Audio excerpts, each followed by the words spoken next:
மகளிர் இந்து பக்தர்கள் நாங்க 6 மணி நேரமா நிக்கிறோம். ஆனா இதுக்கு எந்த ஏற்பாடு இல்லை. குழந்தைகளுக்கு ஒரு தண்ணி கொடுக்கணும்னா கொடுக்க முடியல அப்படின்னு. அதுக்கு சேகர் பாபுங்கிற ஒரு ஆணவ பேர் வழி என்ன சொன்னாரு ஞாபகம் இருக்கா உங்களுக்கு?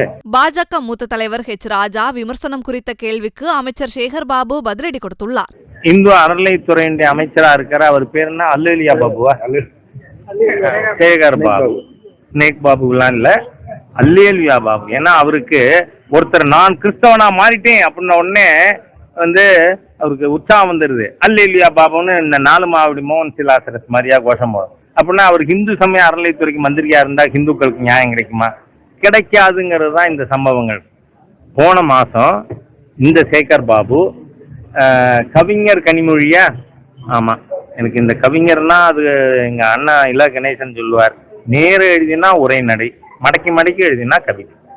அதனால அந்த கவிஞர் கனிமொழி, அதுக்கப்புறம் அனிதா ராதாகிருஷ்ணன், அடுத்து ஜெயிலுக்கு போற மந்திரி, அதுதான் என்ன இன்வெஸ்டிகேஷன்ஸ் ஆர் கோயிங் ஆன்.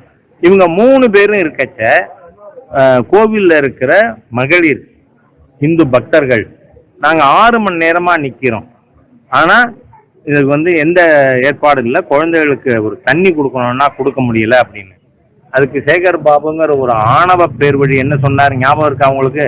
எனக்கு இருக்கு. திருப்பதிக்கு போய் 24 மணி நேரம் நிப்பானுங்க, இங்க 6 மணி நேரம் நிக்க மாட்டான்னு. அது நின்னதுனாலதான்டா செத்து போனாங்க.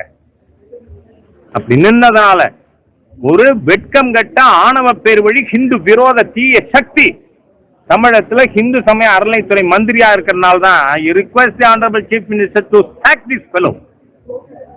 சேகர் பாபுவை பதவி நீக்கம் செய்யாம ஹிந்து பக்தர்களுக்கு விடிவு கிடையாது அப்படிங்கறத நிரூபிச்சிருக்குது.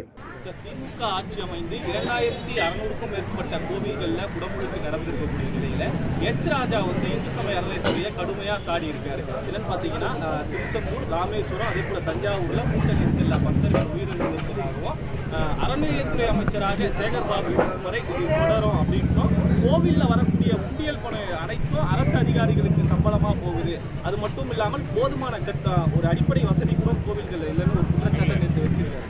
அதே மாதிரி இந்த ஆட்சிக்கு மிகப்பெரிய ஆபத்தை ஆண்டவ முடிவு பண்ணிட்டான், அதனாலதான் தொடர்ந்து பலியாகுது அப்படிங்கிற ஒரு வார்த்தை.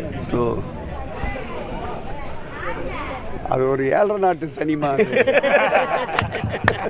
அந்த சனிக்கெல்லாம் பதில் சொல்லமா சொல்லு. இனத்தால், மொழியால், மதத்தால் மக்களை நேரடியாக பிரிக்கின்ற ஒரு மதவாத சக்தி அவர். இந்து சமய அறநிலைத்துறையை பொறுத்தளவில் வரலாற்றில் இல்லாத அளவிற்கு மக்கள் மகிழ்ச்சியோடு இருக்கின்றார்கள். 2700 கோயில்கள் இன்றைக்கு குடமுழுக்கை தாண்டி இருக்கின்றது. இந்த ஆண்டு இறுதிக்குள்ளாக அது 3000ஐ தாண்டும் என்ற உறுதியை மேற்கொண்டு களத்திலே நின்று அதிகாரிகள் முழுமையாக இதய சுத்தியோடு பணியாற்றி கொண்டிருக்கிறார்கள். கடந்த 10 ஆண்டுகளில் 2011 20ஆம் ஆண்டு வரையில் அப்படி ஒரு துறை இருக்கின்றதா, அந்த துறையினுடைய பொறுப்பு அமைச்சர் யார் என்ற கேள்விக்குறி இருந்தது. மாண்புமிகு தமிழக முதல்வர் அவர்கள் எங்களை இந்த துறைக்கு நியமித்ததோடு மட்டுமல்லாமல் மாதந்தோறும் ஆய்வுக் கூட்டங்களை நடத்துகின்றார்.